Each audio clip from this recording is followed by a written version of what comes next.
जहां पर देश में वक्फ बोर्ड में संशोधन, महाराष्ट्र में औरंगजेब की कब्र हटाने, कर्नाटक में कांग्रेस द्वारा 4% मुस्लिम ठेकेदारों को आरक्षण देने और दिल्ली में शिष्टाचार स्क्वाड की तैनाती जैसे मुद्दों पर सियासी तापमान चढ़ चुका है। इन्हीं अहम मुद्दों पर हमारी संवाददाता मीनाक्षी श्रेयान ने बीजेपी के राष्ट्रीय प्रवक्ता आरपी सिंह से खास बातचीत की। सुनिए इस दौरान उन्होंने क्या कुछ कहा। इस वक्त हमारे साथ बातचीत करने के लिए बीजेपी के राष्ट्रीय प्रवक्ता आरपी सिंह जी हैं। सर, सबसे पहला सवाल है वक्फ बोर्ड को लेकर जो बवाल मच रहा है। सरकार संशोधन करना चाहती है, लेकिन ओवैसी कह रहे हैं कि ये संशोधन असंवैधानिक है। ओवैसी को अगर कुछ करना तो कोर्ट जाए। ओवैसी पार्लियामेंट से ऊपर नहीं है, ओवैसी पार्लियामेंट की जेपीसी से ऊपर नहीं है।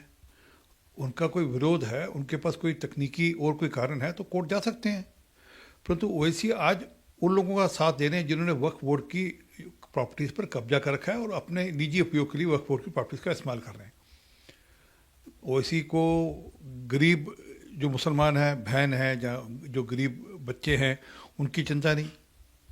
अगर आज सरकार कोशिश कर कर उन वक्फ बोर्ड की प्रॉपर्टी से जो आय आती है, जब वक्फ बोर्ड की प्रॉपर्टीज़ के अंदर स्कूल, कॉलेजेस, अस्पताल मुसलमानों के लिए खुलवा दे तो बड़ा काम होगा समाज का और देश का। परंतु ओवैसी साहब को तो सिर्फ जो अमीर मुसलमान हैं उनकी ही चिंता है। जी सर, बात करें अगर महाराष्ट्र की, तो महाराष्ट्र में औरंगजेब की कब्र पे भी काफ़ी बवाल मचता हुआ नज़र आ रहा है और जो हिंदू संगठन है वो उसको वहाँ से हटाने की मांग कर रहे हैं और इसी के चलते सुरक्षा बढ़ा दी गई है।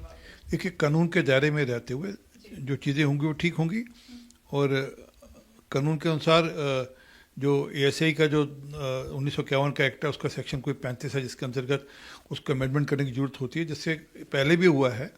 तो वो कानूनी दायरे में रहकर चीज़ें होंगी तो ठीक होंगी और पेशा करते हैं कि जो हिंदू संगठन वह भी समझेंगे और मुख्यमंत्री तो ऑलरेडी कह रहे हैं कि हम चिंता करेंगे और मुख्यमंत्री के आश्वासन के बाद तो कोई बात रह नहीं जाती।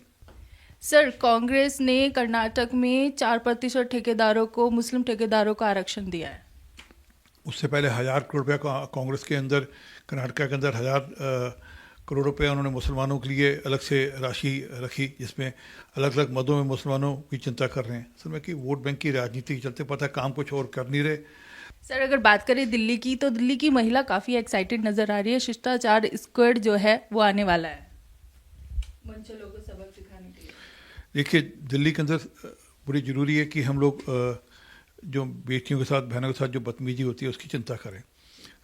दिल्ली की मुख्यमंत्री खुद महिला हैं, वह संवेदनशील है सारे मामले को लेकर और जैसे ये शिष्टाचार कोड आएगा उसके बाद थोड़ी नकेल इन लोगों पर कसी, क्योंकि सबसे पहला स्टेप यही होता है कि बेटियों और बहनों के साथ बदतमीजी या उनके साथ छेड़छाड़ होती है और वहीं पर रोक लग गई तो फिर आगे जो बाकी कदम रहते हैं महिलाओं के अपमान के, वह नहीं होंगे।